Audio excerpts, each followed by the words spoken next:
नमस्कार साथियों, अवसर क्लासेस में आप सभी का स्वागत है। तो साथियों, आज का जो हमारा टॉपिक रहेगा राजस्थान ज्योग्राफी का, ये रहेगा राजस्थान की मृदा एवं मृदा संरक्षण। ठीक है ना। इस टॉपिक से जुड़े हुए 2 से 3 क्वेश्चन आपको प्रत्येक एग्जाम में देखने को मिल जाते हैं। ठीक है। और इस टॉपिक को साथियों हम 2 क्लास के अंदर कंप्लीट करने वाले हैं, क्योंकि क्वेश्चनों की संख्या काफ़ी ज़्यादा है। काफ़ी ज़्यादा PYQs यहाँ से बन रहे हैं। 2011 से लेकर 2024 तक की भर्तियों में आए हुए जो प्रश्न हैं वो काफ़ी ज़्यादा हैं। ठीक है ना। तो एक वीडियो के अंदर इस टॉपिक को कवर कर पाना थोड़ा सा मुश्किल है, इसलिए हम इसको 2 पार्ट में डिवाइड करके पढ़ेंगे। आज की हम क्लास में साथियों 30 क्वेश्चन करने वाले हैं 10 से 15 मिनट के अंदर। ठीक है। और सेकंड क्लास है वो कल रहेगी, वो भी 10 से 15 मिनट की रहेगी। तो इस प्रकार हम 2 क्लास के अंदर इस टॉपिक को कवर करने का यहाँ पे प्रयास करेंगे। इसके अलावा 80% वेटेज आपको पता है कि ओल्ड क्वेश्चनों का रहता है, यानी PYQs का रहता है। कारण इसका क्या है, तो कारण आपको आज की इस वीडियो में अच्छी तरह से बताऊंगा, समझाऊंगा। उसके बाद यकीनन कि आपको भी ऐसा लगने लगेगा कि हाँ वाकई 80% जो क्वेश्चन है वो प्रीवियस ईयर के ही पूछे जाते हैं। ठीक है। और इसके अलावा इन्फॉर्मेशन आप सभी के लिए, वैसे तो हालांकि मैंने वीडियो अपलोड कर दिया था, तो आपके रीट के जो सर्टिफिकेट है उनका वितरण स्टार्ट कर दिया गया है साथियों। ठीक है ना। तो आप उस वीडियो को देख लीजिएगा कि आप घर बैठे भी जो सर्टिफिकेट है वो प्राप्त कैसे कर सकते हैं, क्या उसका प्रोसीजर है, तो वो सारा कुछ आपको मैंने डिटेल में बताया हुआ है। ठीक है। इसके अलावा आप टेलीग्राम को भी ज्वाइन कर लीजिए, वहाँ पर भी आपको अपडेट्स मिलती रहती हैं। ठीक है। और रोजाना 9 बजे ये क्लास आपको मिलती है। तो इस चैनल को भी सब्सक्राइब कर लीजिएगा, और लेवल 1 और लेवल 2 की जो भी तैयारी कर रहे हैं उन सभी के साथ में आज की इस क्लास को शेयर कर दीजिएगा, क्योंकि दोनों ही लेवल के लिए काफ़ी इंपॉर्टेंट होने वाली आज की क्लास। तो चलिए आज इस क्लास को करते हैं शुरू। तो आपके सामने आज का पहला प्रश्न है, राजस्थान की बांका पट्टी किस समस्या से ग्रसित है। तो बांका पट्टी की जो समस्या से ग्रसित है वो क्या कारण है इसका, तो वो है साथियों फ्लोराइड के कारण। ठीक है ना। फ्लोराइड यहाँ पे हो जाएगा। अगला प्रश्न है आज का, पीने के पानी में फ्लोराइड की सांद्रता से जिलों का कौन सा समूह सर्वाधिक प्रभावित है। यानी फ्लोराइड की वजह से कौन से जिले हैं जो सर्वाधिक प्रभावित हो रहे हैं पीने के पानी की समस्या से। तो ये हमारे अजमेर, अलवर, भीलवाड़ा और बीकानेर। ठीक है। ऑप्शन ए यहाँ पे बिल्कुल हमारा राइट हो जाएगा। तो आप देखते जाइएगा कि बांका पट्टी और फ्लोराइड से यहाँ पे कितने प्रकार के क्वेश्चन है वो पूछे जाते हैं, किस प्रकार से क्वेश्चन आते हैं। राजस्थान में फ्लोरोसिस ग्रस्त पट्टी कहाँ स्थित है। ठीक है। तो कहाँ पे है, ये हमारी अजमेर और नागौर के अंदर है साथियों। ऑप्शन डी राइट रहेगा। नेक्स्ट क्वेश्चन है यहाँ पे, राजस्थान की कुब्बड़ पट्टी कहाँ स्थित है। और ये प्रश्न देखिए आप 2016 के अंदर 2 बार और 1 बार 2018 के अंदर पूछा गया है ये। ठीक है। तो यहाँ से प्रश्न आते ही आते हैं। तो यहाँ पे भी हमारा अजमेर और नागौर हो जाएगा। ऑप्शन डी राइट रहेगा। अगला प्रश्न है, निम्न में से राजस्थान के किस जिले में बांका पट्टी पेटी फैली हुई है। तो बांका पट्टी जो पेटी है ये नागौर के अंदर है। ऑप्शन सी राइट रहेगा, और ये सेकंड ग्रेड 2017 के अंदर पूछा गया प्रश्न है। अगला प्रश्न देखिए, राजस्थान में कौन सा जिला फ्लोरोसिस से सर्वाधिक प्रभावित है जो पानी में फ्लोराइड के कारण होता है। ठीक है। तो कौन सा जिला है सबसे ज़्यादा प्रभावित साथियों, तो यहाँ पे हमारा राइट ऑप्शन रहेगा। तो ऑप्शन ए हमारा बिल्कुल यहाँ पे राइट हो जाएगा साथियों, नागौर। अब देखिए इस बांका पट्टी को ना, इसको अन्य नाम से भी जानते हैं। बांका पट्टी तो कहते हैं, इसके अलावा इसको कुब्बड़ पट्टी भी कहते हैं। ठीक है। इसके जो अन्य नाम है वो भी आप याद रखिएगा। इसके अलावा इसको हंच कहते हैं। क्या कहते हैं साथियों, हंच कहते हैं। इसके अलावा इसको हम्प बेल्ट भी कहते हैं साथियों, हम्प बेल्ट। ये इसके इतने नाम है, याद रखिएगा। ठीक है। और इससे जो प्रभावित जिले हैं वो आपके नागौर है, डीडवाना, कुचामंड, ब्यावर, अजमेर, अलवर, भीलवाड़ा, बीकानेर। ठीक है ना। और सर्वाधिक जो है वो नागौर के अंदर है ये। ठीक है। तो ये कुछ इन्फॉर्मेशन थी। तो आप देख लीजिए कि यहाँ पे 80% जो वेटेज है, मैं किस प्रकार कह रहा हूँ, तो आप देख लीजिए सिर्फ और सिर्फ बांका पट्टी या हम फ्लोराइड की बात करें तो 6 प्रश्न यहाँ से पूछे गए हैं। शब्द एक ही है, लेकिन लैंग्वेज चेंज कर करके यहाँ पे आपसे कितने बार जो है वो घुमा घुमा कर यहाँ पर प्रश्न पूछे गए हैं, जबकि आंसर सभी दशा में एक ही रहता है यहाँ पे। ठीक है। तो इस प्रकार मैं कहता हूँ कि ज़्यादा से ज़्यादा PYQs कीजिए आप टॉपिक पढ़ने के बाद में। चलिए अगला प्रश्न देखिए, स्ट्रक्चरल इक्वेशन मॉडलिंग यानी सेम किस स्थिति से संबंधित है। ठीक है। ये भी आपके 2022 का लेटेस्ट प्रश्न है। तो इसका जो राइट रहेगा साथियों वो रहेगा ऑप्शन नंबर बी, पारिस्थितिकी में परिवर्तन के कारण। चलिए अगला प्रश्न है यहाँ पे, राजस्थान में निम्न में से कौन से जिले पारिस्थितिकीय समस्या यानी सेम से भीषणतम प्रभावित हैं। तो सबसे ज़्यादा जो सेम से प्रभावित जिले हैं वो कौन से साथियों। और ये क्वेश्चन देख लीजिए, काफ़ी अच्छा प्रश्न है, इसको आप नोट कर लीजिएगा। ठीक है। 2016, 2020, 22, 21 लगातार प्रश्न पूछा गया 2020 से लेकर 22 तक। ठीक है। तो ये हमारा ऑप्शन सी गंगानगर जो हनुमानगढ़ जिले है ना, ये सेम की समस्या से सबसे ज़्यादा प्रभावित है। ठीक है। चलिए अगला प्रश्न देखिए, अपक्षय एवं अपर्दन की संयुक्त क्रिया को कहते हैं। और ये भी काफ़ी इंपॉर्टेंट प्रश्न है, काफ़ी अच्छा प्रश्न है ये।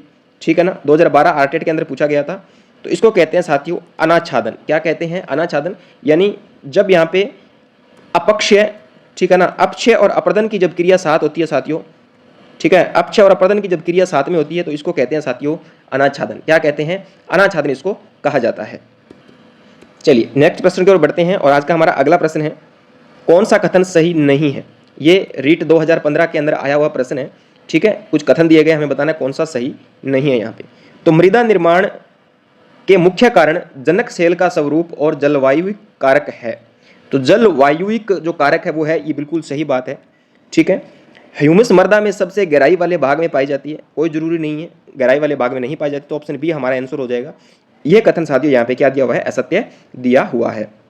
ठीक है, ह्यूमस गहराई में नहीं साथियों, जो मिट्टी होती है उसके ऊपरी भाग में पाया जाता है। ठीक है, और ह्यूमस का यहाँ पे मतलब होता है जो जैविक पदार्थ होते हैं ना मिट्टी के अंदर, उनसे यहाँ पे इसका मतलब होता है। चलिए अगला प्रश्न देखिए, उच्चावच तंगुता और ढाल मृदा के संचय को निर्मित करती है, ये बात बिल्कुल राइट है।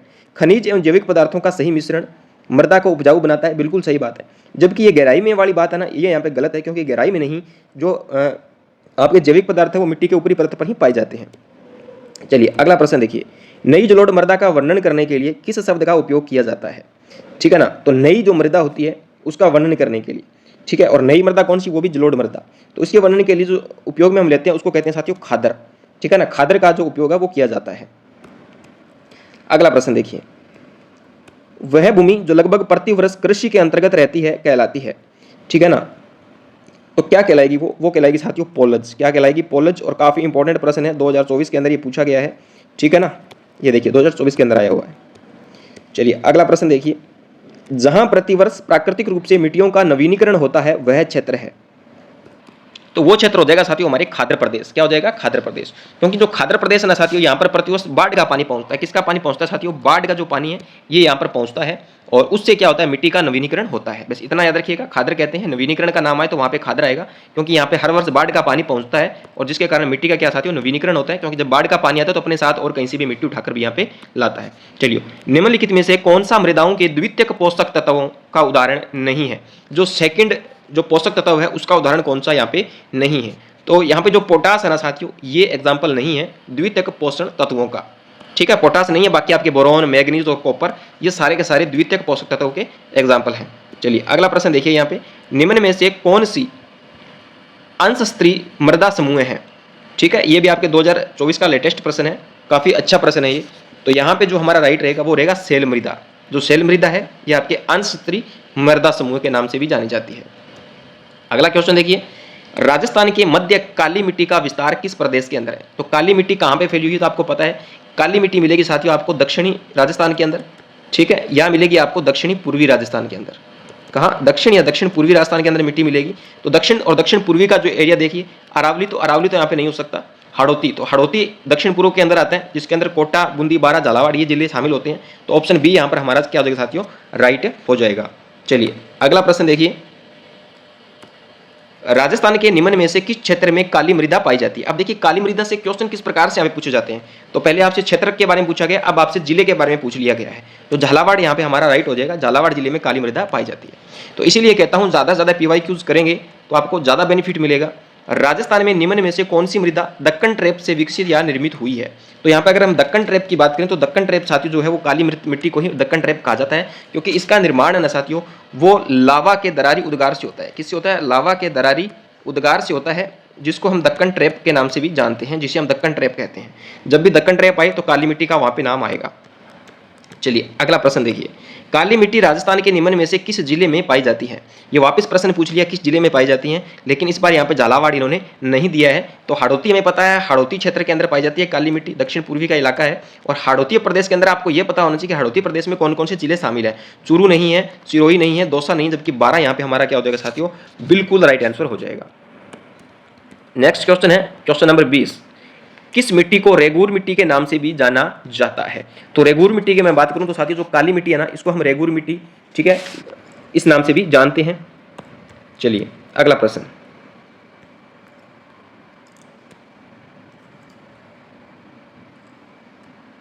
चलिए बताइए, 2 कथन दिए गए नीचे, इनमें से हमें बताना है कि जो कथन है वो सही कौन कौन से। यहाँ पे काली मिट्टी राजस्थान के कोटा, बूंदी, बारा और झालावाड़ जिले में पाई जाती है, बिल्कुल सही कथन है, बिल्कुल यहाँ पे क्या है, राइट कथन है। ठीक है ना, काली मिट्टी में नाइट्रोजन तो पर्याप्त मात्रा में होती है किंतु कैल्शियम की कमी होती है। ठीक है, तो अब देखिए ये कथन बिल्कुल सरासर यहाँ पे क्या है साथियों, हमारा गलत है। ठीक है, तो कथन 1 जो है वो सत्य है और कथन जो 2 है वो असत्य है, क्योंकि काली मिट्टी के अंदर जो नाइट्रोजन है वो नहीं पाया जाता है। बात करें कैल्शियम की, तो कैल्शियम इसके अंदर मिल सकता है। ठीक है, जबकि कैल्शियम जो हमारी रेतीली मिट्टी है इसमें कैल्शियम की कमी होती है। एक बात साथियों आप याद रखिएगा, राजस्थान की जितनी भी मिट्टियाँ ना, इसके अंदर 3 चीज़ों की तो कमी पाई जाती है। एक तो आपके नाइट्रोजन है, ठीक है, नाइट्रोजन की आपको कमी देखने को मिलेगी चाहे वो किसी भी प्रकार की मिट्टी हो। इसके अलावा आपका एक फास्फोरस है, ठीक है ना, फास्फोरस की भी कमी देखने को मिलेगी। और इसके अलावा एक आपका ह्यूमस है। ह्यूमस का मतलब अगर मैं बात करूं यहाँ पे तो जैविक पदार्थों की कमी। इन 3 चीज़ों की कमी आपको राजस्थान की मिट्टी में देखने को मिलेगी 100%। चलिए अगला प्रश्न देखिए। अगला प्रश्न है, राजस्थान के किन जिलों में मध्यम काली मिट्टी पाई जाती है? अगर हम मध्यम काली की बात करें तो कोटा, बूंदी, झालावाड़, क्या ये बिल्कुल हमारा राइट रहेगा क्या? ठीक है, क्या ये हमारा राइट रहेगा क्या? तो जी बिल्कुल, ये हमारा बिल्कुल राइट रहेगा, क्योंकि कोटा, बूंदी, झालावाड़ और बारां के अंदर साथियों क्या है, काली की बात करें या मध्यम काली की बात करें, एक ही बात है, यहाँ पर ये मिट्टी मिलती है। चलिए अगले प्रश्न की ओर बढ़ते हैं और आज का हमारा अगला प्रश्न है, निम्न में से कौन सी मृदा राजस्थान में कपास फसलों के उत्पादन हेतु सर्वाधिक उपयुक्त है? तो आप सभी जानते ही हैं, 2022 के अंदर पूछा भी गया प्रश्न है ये। तो कपास के लिए कौन सी मिट्टी यहाँ पर सर्वाधिक उपयुक्त हो जाएगी हमारी? तो मध्यम काली यानी काली मिट्टी जो है वो सर्वाधिक उपयुक्त होती है कपास की खेती के लिए। अगला प्रश्न देखिए, निम्न में से कौन सा एक कथन राजस्थान में काली मृदा के संदर्भ में सही नहीं है? तो काली मिट्टी के बारे में कुछ कथन दिए गए हैं तो सही नहीं है, वो हमें यहाँ पे बताना है। ठीक है, यह मृदा कोटा, बूंदी और बारां क्षेत्र में पाई जाती है, बिल्कुल राइट है। यह मृदा चावल, गन्ना, सोयाबीन फसलों के लिए उपजाऊ होती है, बिल्कुल सही बात है। यह चिका प्रधान मिट्टी है, क्या चिका प्रधान है? बिल्कुल सही। चिका प्रधान का मतलब क्या होता है साथियों, इस मिट्टी के जो कण है ना वो बहुत ही बारीक होते हैं। क्या होते हैं? बारीक जो कण जिस मिट्टी के होंगे उसको हम चिका प्रधान कहेंगे, क्योंकि इसमें पानी अवशोषण जो पानी जो धारण क्षमता है यानी जल धारण क्षमता है ये इसमें सबसे ज्यादा होती है, इसलिए इसको चिका प्रधान कहा जाता है। क्योंकि इसके कण छोटे छोटे होते हैं, बिल्कुल पास में चिपक कर रहते हैं, तो एक परत का निर्माण कर लेते हैं और पानी को नीचे धरातल के अंदर नहीं जाने देते। ठीक है, जिससे इसका उपजाऊपन है जो बना रहता है और इसको बार बार सिंचाई करने की आवश्यकता नहीं है। अगर मैं काली मिट्टी की बात करूं साथियों तो इसको स्वतः जोत मिट्टी भी के नाम से भी जाना जाता है, स्वतः जोत, यानी इसको बार बार जुताई या सिंचाई की आवश्यकता नहीं पड़ती है। चलिए, इसमें पर्याप्त मात्रा में नाइट्रोजन उपस्थित होता है। तो हमने पीछे भी डिस्कस किया था कि राजस्थान की किसी भी मिट्टी में नाइट्रोजन नहीं पाया जाता है, तो ये ऑप्शन डी हमारा बिल्कुल राइट आंसर रहेगा। ये कथन बिल्कुल यहाँ पे गलत लिखा हुआ है। चलिए अगले प्रश्न की ओर बढ़ते हैं। काली मृदा जानी जाती है, तो काली मृदा है उसको किस नाम से जानते हैं? रेगुर मिट्टी, भांगर एवं खादर मिट्टी, कांप मिट्टी या लेटेराइट मिट्टी? तो लेटेराइट मिट्टी की बात करूं तो लाल लोमी मिट्टी को लेटेराइट कहते हैं। इसको कहते हैं साथियों लाल और लोमी मिट्टी को, यानी जो हमारा लाल लोमी मिट्टी है इसको हम क्या कहते हैं साथियों? लेटेराइट कहते हैं। तो यहाँ पर जो काली मिट्टी है, ठीक है ना, तो इसको रेगुर मिट्टी के नाम से जाना जाता है। चलिए अगला प्रश्न, निम्न में से किस गुण पाया जाता है प्रकार की मिट्टी में स्वयं जुताई का? यानी यहाँ पर प्रश्न पूछा गया, थोड़ा सा मिसप्रिंट हुआ है ना, तो किस प्रकार की मिट्टी में स्वयं जुताई का जो गुण है वो पाया जाता है? तो स्वयं जुताई का मैंने अभी आपको बताया था, चिका प्रधान मिट्टी है, बार बार जुताई की इसको आवश्यकता नहीं पड़ती है, तो वो है साथियों हमारी काली मिट्टी। कौन सी काली मिट्टी? ये आपके 2020 और 2023 के अंदर पूछा गया प्रश्न है। चलिए अगला प्रश्न देख लीजिए, हड़ौती पठार में कौन से प्रकार की मृदा पाई जाती है? तो हड़ौती पठार में काली मिट्टी पाई जाती है। ठीक है, अभी हम पढ़कर आए, तो आप देख सकते हैं साथियों काली मिट्टी से प्रश्न किस प्रकार पूछे गए हैं। हर बार क्वेश्चन की लैंग्वेज थोड़ी चेंज हमें देखने को मिली है, क्वेश्चन को थोड़ा सा घुमाया जाता है, लेकिन उत्तर तो सेम ही आ रहा है ना, काली मिट्टी, रेगुर मिट्टी, काली मिट्टी, रेगुर मिट्टी, यही ऑप्शन में उत्तर निकल कर आ रहा है। काली मिट्टी के बारे में हमने जो भी यहाँ पे डिस्कशन किया है, तो ठीक है, तो इस प्रकार आपके लिए जो पीवाईक्यूज का जो सेशन है साथियों ये काफी इंपॉर्टेंट हो जाता है। अगर आप एक टॉपिक के लगभग 100 से 150 पीवाईक्यूज कर लेते हैं, मेरा मानना ये कि 2011 से लेकर 2024 या 25 तक के जो पीवाईक्यूज हैं, अगर आप मेरे साथ यहाँ पे सेशन में जुड़ेंगे ना, तो मैं आपको सारे करवाऊंगा 2011 से लेकर 2025 आपके राजस्थान जीके के टॉपिक वाइज यहाँ पे पीवाईक्यूज चल रहे हैं, तो इससे अच्छा आपके लिए और क्या हो सकता है? ठीक है ना, तो बस इनको अच्छे से लगा लीजिए, आपका बेड़ा पार है। अगला प्रश्न देखिए, ये प्रश्न हमने कर लिया क्या? नहीं किया। चलिए, हड़ौती पठार में कौन से प्रकार की? तो ये हमने कर लिया, काली मिट्टी पाई जाती है हड़ौती में। चलिए अगला प्रश्न, राजस्थान के कौन से 3 जिले गहरी भूरी काली मृदा रखते हैं? तो गहरी और भूरी काली मृदा की यहाँ पे बात हो रही है। तो यहाँ पे मैं सीधी सी बात कहता हूँ आपको, चाहे कोई भी आए, काली शब्द आ गया तो काली आएगा, तो कोटा, बूंदी, बारां, झालावाड़, ऑप्शन बी हमारा यहाँ पे राइट रहेगा। ठीक है ना, ये हमारा राइट रह जाएगा। चलिए अगला प्रश्न देखिए, मृदा का प्रकार जो कि राजस्थान में प्रमुखतः झालावाड़, बारां, कोटा और जिलों में पाया जाता है, तो कौन सा है? वो हमारा फिर वही है, काली मिट्टी, काली रेगुर मिट्टी। ठीक है, तो आप देख सकते हैं किस प्रकार से यहाँ पे क्वेश्चन बनते हैं, लगभग रिपीट होते हैं क्वेश्चन। निम्न में से राजस्थान के किन जिलों के समूह में मुख्यतः कछारी मृदा पाई जाती है? तो यहाँ पे आप बात की है कछारी मृदा की, तो कछारी मृदा की साथियों मैं बात करूँ तो भरतपुर और धौलपुर के अंदर पाई जाती है आपकी कछारी मृदा। ठीक है, तो प्यारे साथियों ये थे आज के मोस्ट इंपॉर्टेंट 30 पीवाईक्यूज। ठीक है, 30 पीवाईक्यूज हमने आज इस क्लास में किए हैं, बाकी जो भी बच्चे में 30 से 40 कल हम करने वाले हैं, तो कल आपका जो ये टॉपिक है पूरी तरह से कंप्लीट हो जाएगा। अगर नहीं होता है तो हम इसकी तीसरी क्लास भी लेके आएंगे, क्योंकि हमारा यहाँ पे मोटिव यही है कि जितने भी इस टॉपिक से क्वेश्चन बने हैं, चाहे वो किसी प्रकार के बने हों, किसी लेवल के बने हों, सारे के सारे अगर हम कर लेते हैं तो डेफिनेटली एग्जाम में हमसे इस टॉपिक से जो प्रश्न है वो गलत नहीं हो सकता। अगर पीछे की क्लासें भी आपने नहीं देखी है तो उनको भी आप देख लीजिएगा, ज़्यादा लंबी क्लासें नहीं रहती है, 10 से 15 मिनट की रहती है। अगर 2x फास्ट स्पीड में करके देखेंगे तो आप इसको थोड़ा जल्दी देख पाएंगे, है ना। और मैं तो कहता हूँ कि जल्दी मत कीजिए, क्योंकि अभी टाइम हमारे पास में, तो आप क्लास को आराम से देखिए, पूरी तसल्ली के साथ देखिए, ठीक है। यहाँ पर जो भी आपको मैं आंसर बता रहा हूँ ये बोर्ड के द्वारा माने गए आंसर है, मैंने कोई अपनी तरफ से खुद से यहाँ पे आपको नहीं बता रहा हूँ, ठीक है। और थोड़ी बहुत डिटेल भी जहाँ बताने की कोशिश रहती है भाई, जहाँ जानना जरूरी होता है उसके बारे में बतानी भी चाहिए, ठीक है। तो अगर सेशन पसंद आया तो वीडियो को लाइक करके चैनल को सब्सक्राइब कर लीजिएगा, और रोजाना 9 बजे आपको आना ही आना है, ठीक है। कल इसकी सेकंड क्लास आने वाली है, तो कल की क्लास आपके लिए काफ़ी इंपॉर्टेंट होने वाली है, क्योंकि अभी तक हमने काली मिट्टी और एक दो मिट्टियों के बारे में पढ़ा है, ज़्यादा नहीं पढ़ा है यहाँ पे ना, तो बहुत सारी मिट्टियाँ अभी पढ़नी, तो उनके बारे में हम क्वेश्चन कल देखेंगे, ठीक है। तो कल की क्लास आपके लिए काफ़ी इंपॉर्टेंट होने वाली है। साथ में टेलीग्राम को भी आप ज्वाइन कर लीजिएगा, वहाँ पर भी मैं टॉपिक डाल देता हूँ एक दिन पहले कि कौन से टॉपिक की क्लास है वो रहने वाली है। तो आप पहले टॉपिक पढ़िए, फिर PYQs कर लीजिए, या पहले PYQs कर लीजिए, ताकि आपको पता चल जाए कि अगर हम टॉपिक पढ़ रहे हैं तो हमें क्या चीज़ें पढ़नी है और क्या चीज़ें छोड़नी है, ठीक है। तो मिलते हैं साथियों कल, आज के लिए इतना ही, धन्यवाद, जय हिंद, जय भारत, शुभ रात्रि।